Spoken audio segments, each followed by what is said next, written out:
Hi, ഞാൻ ദീപ. അപ്പം ഞാൻ ഇന്ന് നവംബർ പ്ലാൻസുമായിട്ടാണ് വന്നേക്കുന്നത്. എൻ്റെ നവംബർ പ്ലാൻസ്. അപ്പോൾ ഇതിന് മുന്നേ ഞാൻ സെപ്റ്റംബർ പ്ലാൻ, ഒക്ടോബർ പ്ലാൻ ഒക്കെ ഇട്ടിട്ടുണ്ടായിരുന്നു. ഒക്ടോബർ പ്ലാനിൽ ഞാൻ പറഞ്ഞതനുസരിച്ച് ഡീക്ലറ്ററിങ് ആയിരുന്നു മെയിൻ സംഭവം. ഡീക്ലറ്ററിങ് ഞാൻ ഒരുവിധം ഒരു 90% തീർത്തിട്ടുണ്ട്.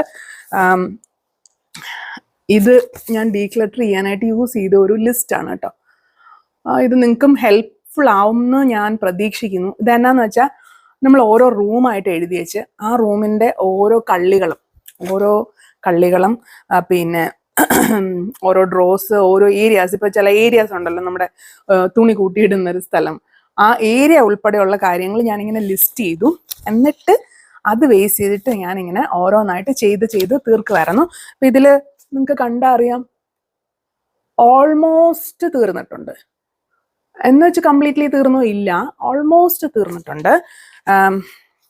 അപ്പം ഇതൊരു ഭയങ്കര ഹെൽപ്ഫുൾ ആയിട്ടുള്ളൊരു സംഭവം കേട്ടോ. നമ്മൾ ഒരു ലിസ്റ്റ് ഉണ്ടാക്കി വെച്ച് ഡീക്ലറ്റർ ചെയ്യുക. ഡീക്ലറ്ററിങ് ആണ്, ഡീപ്പ് ക്ലീനിങ്ങോ റെഗുലർ ക്ലീനിങ്ങോ അല്ല, ഡീക്ലറ്ററിങ് ആണ്. അതിനകത്തുള്ള ആവശ്യമില്ലാത്ത സകലമാന സാധനങ്ങൾ എടുത്ത് കളയുക എന്നുള്ളതാണ്, നിർദാക്ഷിണ്യം കളയുക എന്നുള്ളതാണ്. ഞാൻ കാണിച്ചു തരാം. ഇതിപ്പം എൻ്റെ വീടിൻ്റെ ഫ്രണ്ട് ഞാൻ കംപ്ലീറ്റ് കച്ചറയാക്കിയേക്കുവാണ്. ഇതുണ്ടോ, കാണാൻ പറ്റുന്നുണ്ടോ? ഇത് ചാക്കി കെട്ടി വെച്ചേക്കാണ്, കുറെ തുണി, ചപ്പ് എല്ലാം. അപ്പം ഇപ്പം തൽക്കാലം വീടിന്റെ ഫ്രണ്ട് ഇങ്ങനെയാണ് ഇരിക്കുന്നത്. കാരണം എനിക്ക് ബാക്ക് സൈഡിൽ കൊണ്ടുവയ്ക്കാൻ വയ്യ, ബിക്കോസ് ബാക്ക് സൈഡിൽ പാമ്പിന്റെ ശല്യമുണ്ട്. അപ്പം ഇതിപ്പം ഫ്രണ്ടിൽ തന്നെ ഒരു അലമ്പായിട്ട് അവിടെ ഇരിക്കുകയാണ്. അപ്പം ഇത് ഹരിതകർമ്മസേനയ്ക്ക് കൊടുത്താൽ അവരെടുത്തുകൊണ്ട് പോയിക്കോളും. ഇവിടുത്തെ ഹരിതകർമ്മസേന അത്യാവശ്യം എല്ലാ സാധനങ്ങളും എടുക്കും. തെർമോക്കോള്, പിന്നെ ചിരട്ട, കുപ്പി, ചെരുപ്പ്, ഡ്രസ്സ്, ഈവൻ ഞാൻ തൂത്ത് വെക്കുന്ന ചവറുണ്ടല്ലോ, അതുവരെ അവരെടുത്തുകൊണ്ട് പോയിക്കോളും. പിന്നെ അവർക്ക് എന്താണ്, ഓണം ക്രിസ്മസ് ഒക്കെ ആകുമ്പോൾ കുറച്ചൊരു എന്തെങ്കിലും ഒരു ഈ ബോണസ് എന്നൊക്കെ പറയുന്ന സാധനം നമ്മൾ കൊടുക്കേണ്ടി വരും. ബട്ട് സ്റ്റിൽ നമുക്കിവിടെ വേറെ പറമ്പും കാര്യങ്ങളൊന്നുമില്ല. ഈ ഒരു ഫുൾ പറമ്പേൽ വീട് വെച്ചേക്കുക, നമുക്ക് ജസ്റ്റ് ഇട്ട് കത്തിക്കാൻ പോലും സ്ഥലമില്ല എന്നുള്ളതാണ്. അപ്പം അങ്ങനത്തെ ഒരു ഏരിയയിൽ ഇവർ ഈ ചെയ്യുന്നത് ഭയങ്കര ഹെൽപ്ഫുൾ ആണ്. പക്ഷെ ഇതിന് മുന്നേ ഉണ്ടായിരുന്ന ആൾക്കാർ അങ്ങനെ ഇങ്ങനെ തെരഞ്ഞു പിടിച്ചൊക്കെ വേസ്റ്റ് എടുക്കത്തുള്ളൂ, എല്ലാം ഒന്നും എടുക്കത്തില്ല. ബാക്കി നമ്മൾ ഡിസ്പോസ് ചെയ്യേണ്ടത് നമ്മുടെ ഒരു ആവശ്യമായിരുന്നു.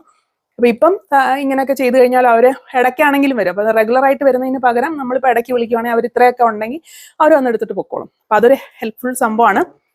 അപ്പൊ ഒക്ടോബറിൽ ഞാൻ പ്ലാൻ ചെയ്തിരുന്നത് ഇവിടെ വീട് ഡീക്ലറ്ററിങ് ആയിരുന്നു. അത് ഒരു ഒക്ടോബർ പകുതിയൊക്കെ ആയപ്പോഴത്തേക്ക് എനിക്ക് പൊടിയൊക്കെ അടിച്ച് ആകെ ജലദോഷമായി. ആ ജലദോഷം ഇതുവരെ മാറിയിട്ടില്ല. എനിക്കിപ്പോഴും ഇവിടെയൊക്കെ ഇങ്ങനെ കഫം കെട്ടി നിന്നിട്ട് എനിക്ക് ആകെ പ്രയാസമാണ്. അപ്പോൾ മരുന്നൊക്കെ മേടിച്ച് ആൻറ്റിബയോട്ടിക് ഒക്കെ കഴിഞ്ഞ് എന്നിട്ടും അസുഖം മാറിയിട്ടില്ല. സോ അതങ്ങനെ നിൽക്കുന്നു. അപ്പോൾ ഡീക്ലറ്ററിങ് ദ സ്പേസ് ഓൾമോസ്റ്റ് തീർന്നു. ഇങ്ങോട്ടൊക്കെ ആണെങ്കിലും എനിക്ക് ഭയങ്കര സന്തോഷമാണ്. ഒരുവിധം എല്ലാം ഞാൻ ക്ലീൻ ചെയ്തു. ക്ലീൻ ഇൻ ദ സെൻസ് ഡീക്ലറ്റർ ചെയ്തു. അപ്പോൾ കുറേ സ്ഥലമുള്ള കണക്ക്, അതായത് കുറേ കബേർഡ്സ് നമുക്ക് ഉണ്ടെങ്കിൽ അതിനകത്തെല്ലാം ഈ കളയാതെ ചവറ് വെച്ചിരുന്നുണ്ട്. ചവറ് എന്ന് വെച്ചാൽ നമുക്ക് ഉപയോഗിക്കാൻ ആവശ്യമില്ലാത്ത സാധനങ്ങൾ വരെ ഞാൻ ഇങ്ങനെ തന്നെ വെച്ചേക്കും. പിന്നീട് എപ്പോഴെങ്കിലും യൂസ് ചെയ്യാമെന്ന് വെച്ചിട്ട്. അപ്പൊ യൂസ് ചെയ്യുന്ന ഉറപ്പുള്ളത് മാത്രം വെച്ചിട്ട് ബാക്കിയെല്ലാം ഞാൻ കളയുകയാണ് ചെയ്തത്. പിന്നെ അന്നയുടെ നാടകമാണ് പറഞ്ഞിരുന്നത്. അന്നയുടെ നാടകം നന്നായിട്ട് നടന്നു. അതിനകത്ത് ഞാൻ പ്രത്യേകിച്ചൊന്നും ചെയ്യേണ്ടതായിട്ടില്ലായിരുന്നു, കാണാൻ പോകാന്നുള്ളത് മാത്രമേ ഉണ്ടായിരുന്നുള്ളൂ. അപ്പൊ അത് അവള് രൂപത തലത്തിൽ അവൾക്ക് പ്രൈസ് ഉണ്ടായിരുന്നു, ഫസ്റ്റ് പ്രൈസ് ഉണ്ടായിരുന്നു. പിന്നെ ഒരു ചങ്ങനാശ്ശേരി പോയി, ഇതിനിടയ്ക്ക് ചങ്ങനാശ്ശേരി പോയി കളിച്ചു, അത് ഒന്നും കിട്ടിയില്ല. പക്ഷേ സ്റ്റിൽ അതൊരു നല്ല എക്സ്പീരിയൻസ് ആയിരുന്നു അവൾക്ക്. നമ്മളൊന്നും പോയില്ല, അവള് ഒറ്റയ്ക്ക് ആ ഗ്രൂപ്പിൻ്റെ കൂടെ തന്നെ ട്രെയിനിൽ പോയി തിരിച്ചു വരുമായിരുന്നു ചെയ്തത്.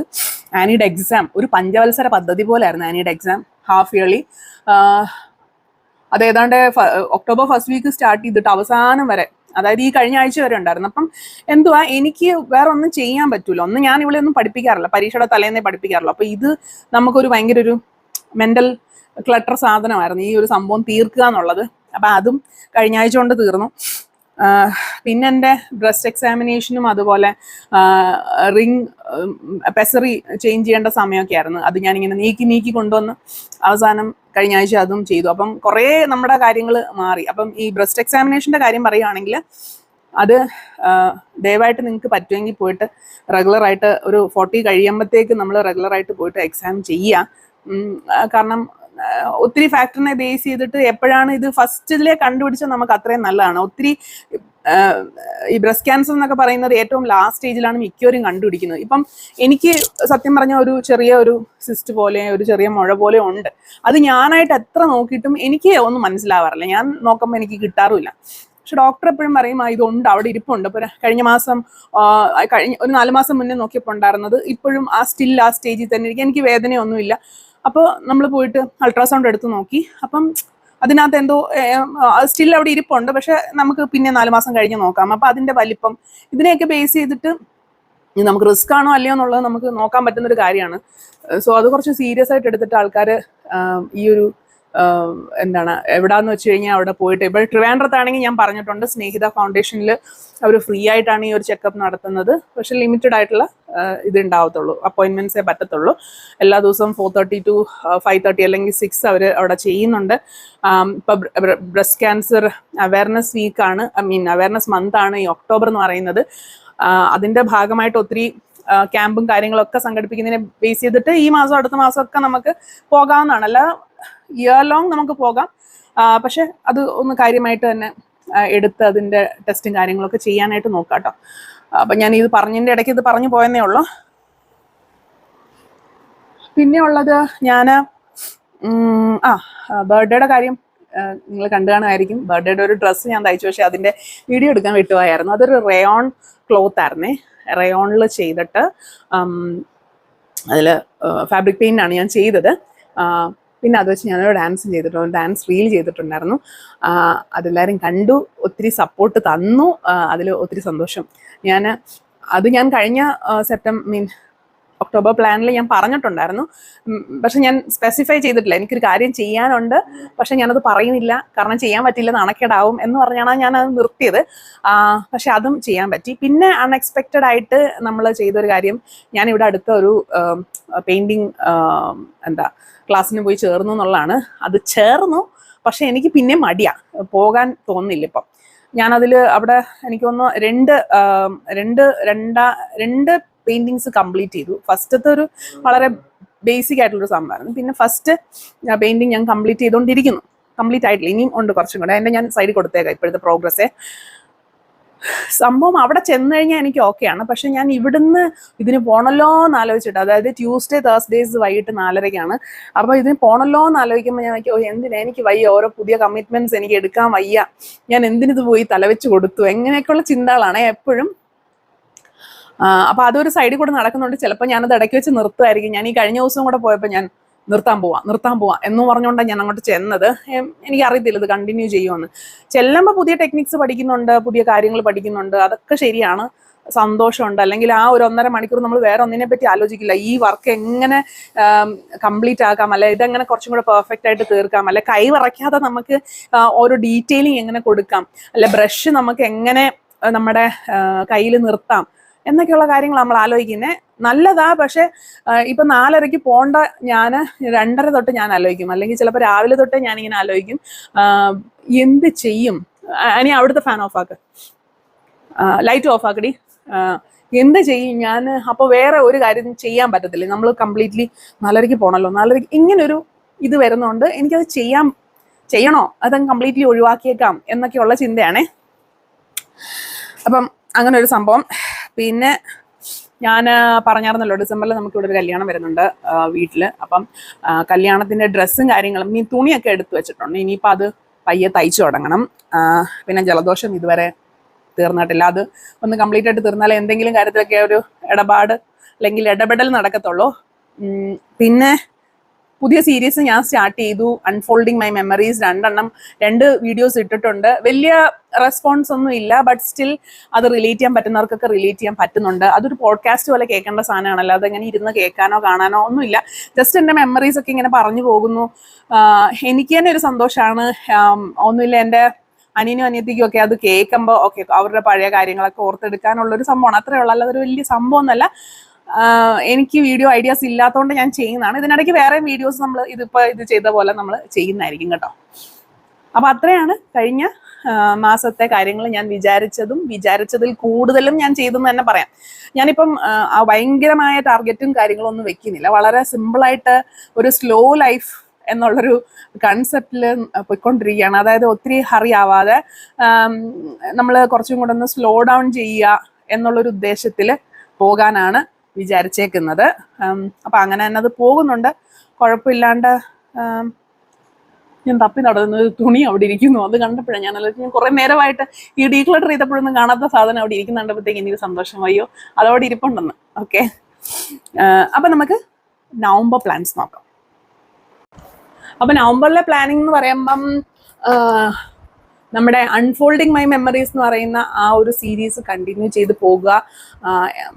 അതിങ്ങനെ ഞാൻ ആദ്യം ജനനം മരണം അതൊക്കെയാണ് തുടങ്ങിയതെങ്കിലും പിന്നെ പിന്നെ ഓരോ സെക്ഷൻ ബൈ സെക്ഷൻ പറഞ്ഞു പോകാമെന്ന് വിചാരിച്ചു. കാരണം ഇന്ന ഓർഡർ എനിക്ക് പറയാൻ പറ്റും തോന്നുന്നില്ല. സോ അത് കണ്ടിന്യൂ ചെയ്ത് പോകുക.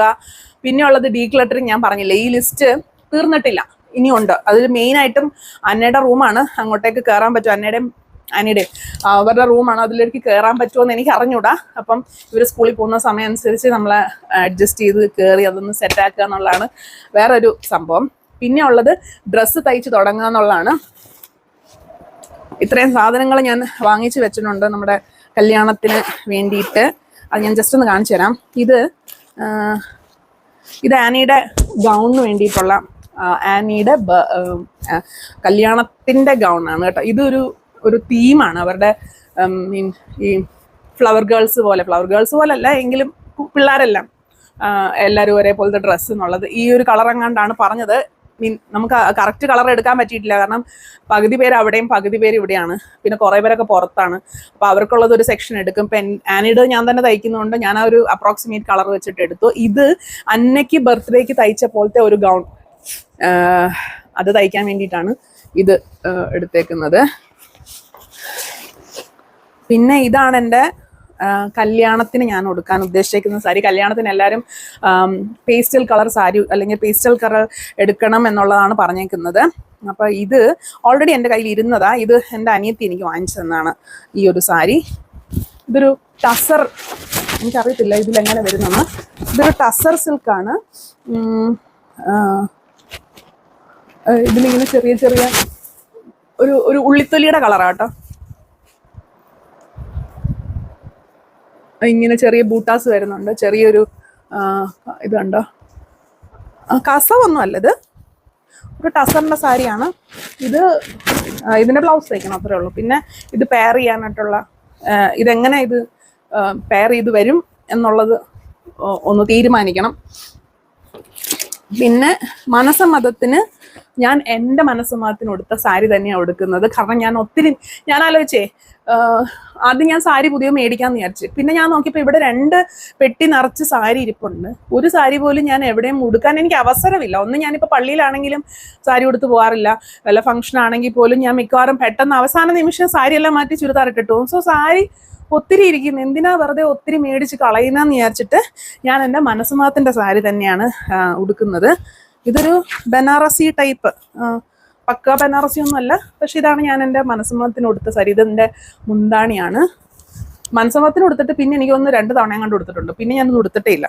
അപ്പം അറൗണ്ട് 15 to 16 ഇയർ, 16 ആണോ 17 അല്ലേ, 17 ഇയർ ഓൾഡ് സാരി.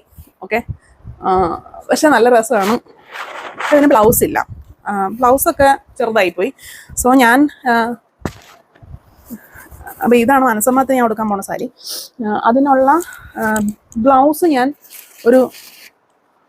ഇതെന്ത് തുണിയാണെന്നൊന്നും എനിക്കറിയത്തില്ല. ഇങ്ങനെ അരികത്ത് കുറച്ച് പണിയുള്ളൊരു തുണി.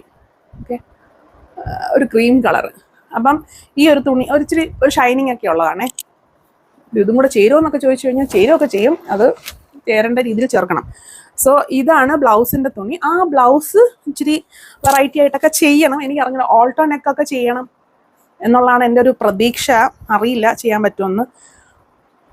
അപ്പം അത് പിന്നെ ആ സെയിം രീതിയിൽ തന്നെ ആനിക്ക് ഈ ബ്ലൗസിന് തന്നെ ആനിക്കൊരു ബ്ലൗസ് തയ്ക്കും. പിന്നെ അവളുടെ പാവാടയുടെ തുണിയത്.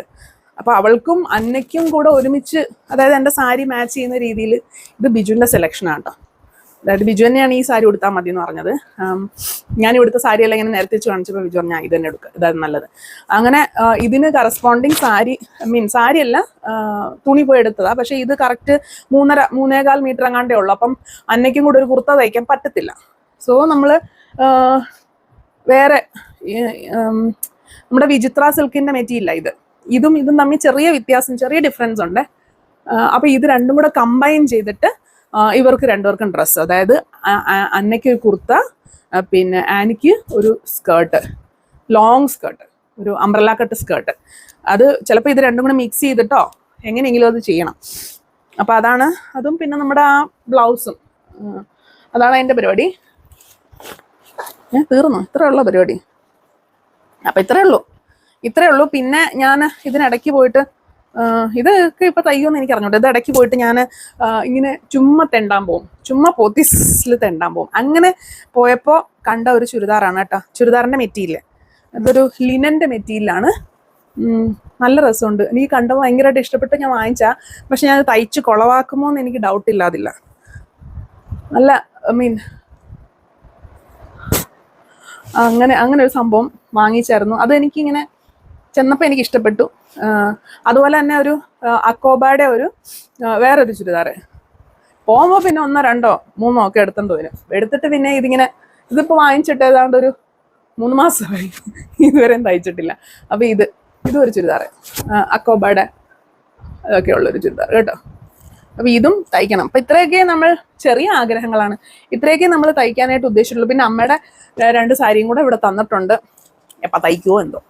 അതായത് ഇതൊന്നും നമ്മൾ ഉടനെ ഒന്നും തയ്ക്കുന്ന പരിപാടിയില്ല. സോ ഡ്രസ്സ് തയ്ക്കണം. പിന്നെ ഇൻഡാപ്റ്റിൽ പോണോ വേണ്ടയോ എന്നുള്ളൊരു കൺഫ്യൂഷനാണ്. ഒന്നതാ ഇതൊരെണ്ണം ഞാൻ അവിടെ ഫസ്റ്റ് ഡേ ചെയ്ത ഇത് ക്യാൻവാസ് ആണ്, ക്യാൻവാസ് ക്ലോത്ത് ആണ്, അതിൽ ചെയ്യുന്നതാണ്. അവിടെ ഒരെണ്ണം ചെയ്ത് പകുതി വഴിക്ക് ആക്കി വെച്ചിട്ടുണ്ട്. അവിടെ ആ ഒരു ക്ലാസ്സിൽ ചെയ്തു വെച്ചിട്ടുണ്ട്. ഇനി അടുത്തെന്ന് പറഞ്ഞാൽ എക്സസൈസ്. അത് ഞാൻ 2 ആഴ്ച മുന്നേ വരെ വലിയ ഉഴപ്പില്ലാണ്ട് നമ്മൾ സ്ട്രെങ്ത് ബോഡി വെയിറ്റ് വെച്ചിട്ടുള്ള സ്ട്രെങ്ത് ട്രെയിനിങ് ചെയ്തുകൊണ്ടിരിക്കുകയായിരുന്നു വീട്ടിൽ. കുറച്ച് ബാക്കും കോറും ഒക്കെ സ്ട്രെങ്തൻ ചെയ്യാനുള്ള കാര്യങ്ങൾ ചെയ്തുകൊണ്ടിരിക്കുകയായിരുന്നു. പക്ഷെ പനി, ജലദോഷം, തുമ്മൽ, ജലദോഷം, തൊണ്ടവേദന എല്ലാം കൂടെ വന്നപ്പോൾ ഞാൻ കംപ്ലീറ്റ് നിർത്തി.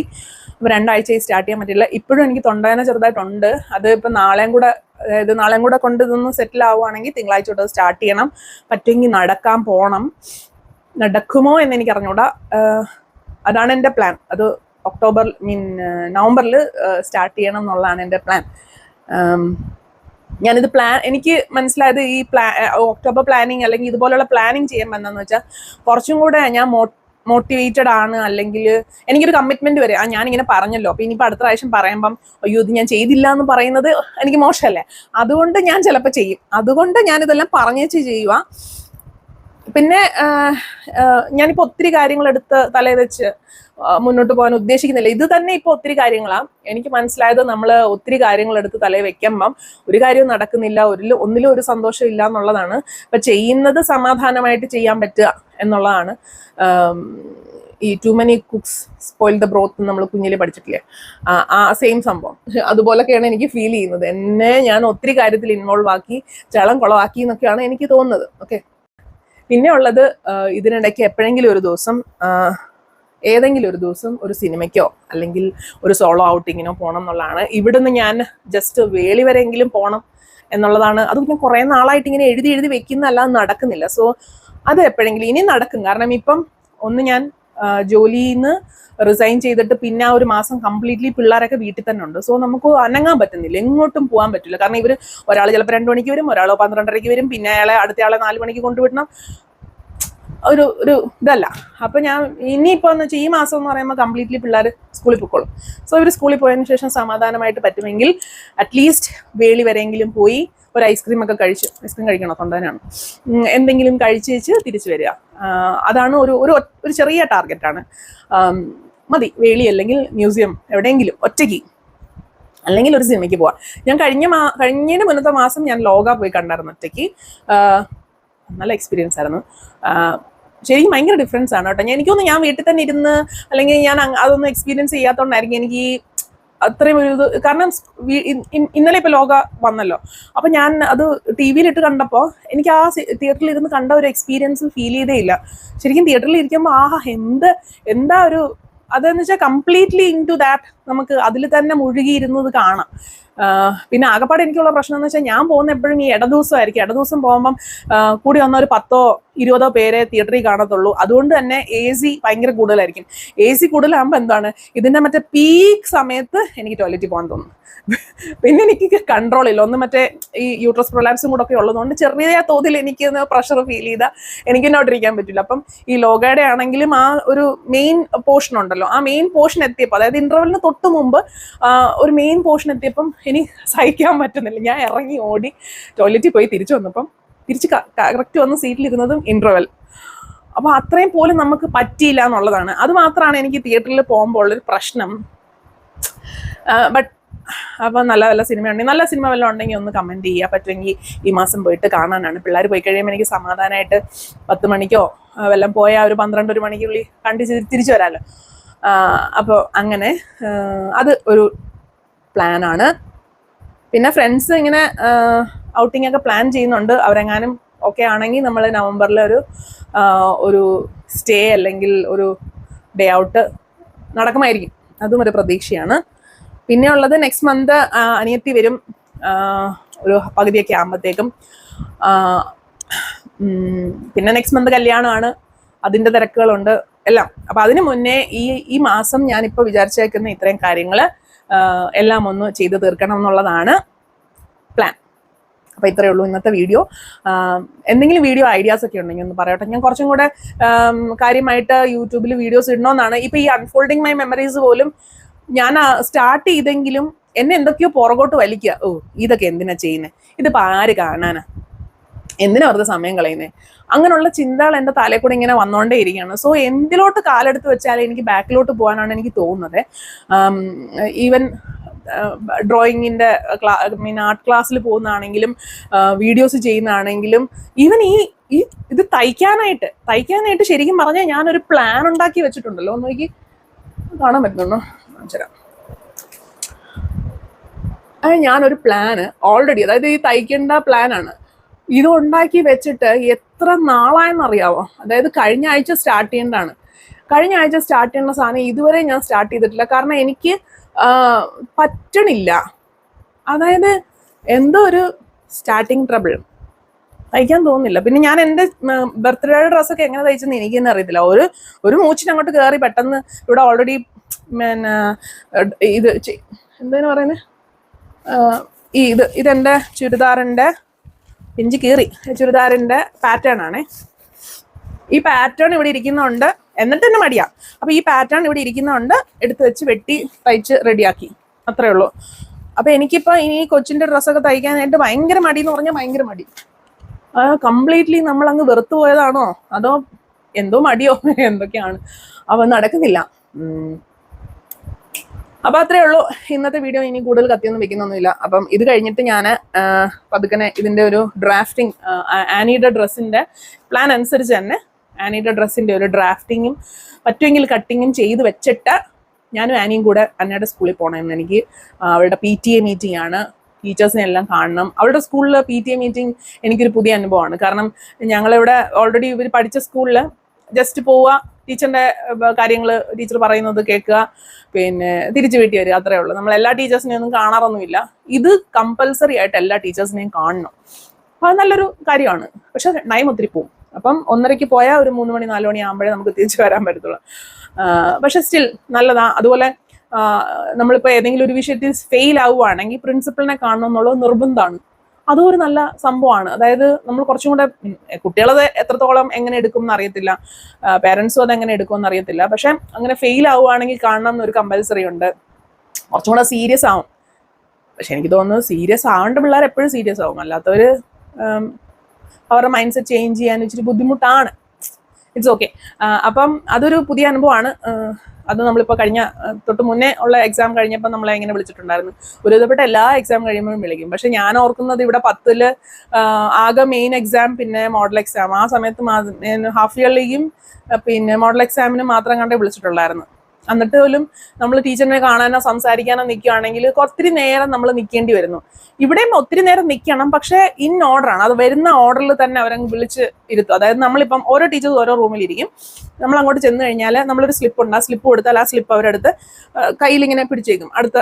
അപ്പോൾ ആ വന്ന ഓർഡറിൽ തന്നെ അവർ വിളിക്കുന്നത്. പക്ഷേ നമ്മുടെ സ്കൂളിലൊക്കെ എങ്ങനെയായിരുന്നു എന്ന് വെച്ചാൽ നമ്മളവിടെ ചെന്നിട്ട് ഇങ്ങനെ ഒരു ടീച്ചറിന്റെ ചുറ്റും കൂടി ഇങ്ങനെ നിൽക്കും. അപ്പൊ കയ്യൊക്കൊള്ളാം കാര്യക്കാരെന്ന് കണക്ക് ആരാണോ ആദ്യം പോകുന്നത് അല്ലെങ്കിൽ ഇടിച്ചു തള്ളി പോകുന്നത് അവർക്ക്, അല്ലെങ്കിൽ ടീച്ചർ ആരെയാണോ ആദ്യം നോക്കുന്നത് അവർക്ക് കയറി നിന്ന് സംസാരിക്കാം. അതുമല്ല ഇപ്പൊ ടീച്ചറിന്റെ ഒത്തിരി പരിചയത്തിലുള്ള ആൾക്കാരാണെങ്കിൽ അവർക്ക് ഒത്തിരി നേരം സംസാരിക്കാം. അപ്പൊ അതൊക്കെ ഒരു കുറച്ചും കൂടെ സ്റ്റാൻഡേർഡ് ആയിട്ട് ആണ് എനിക്കിപ്പോൾ ഫീൽ ചെയ്യുന്നത് ഇവളുടെ സ്കൂളിലെ കാര്യങ്ങൾ. ഗുഡ്. അപ്പോൾ അത്രേ ഉള്ളൂ. അടുത്ത വീഡിയോ നമുക്ക്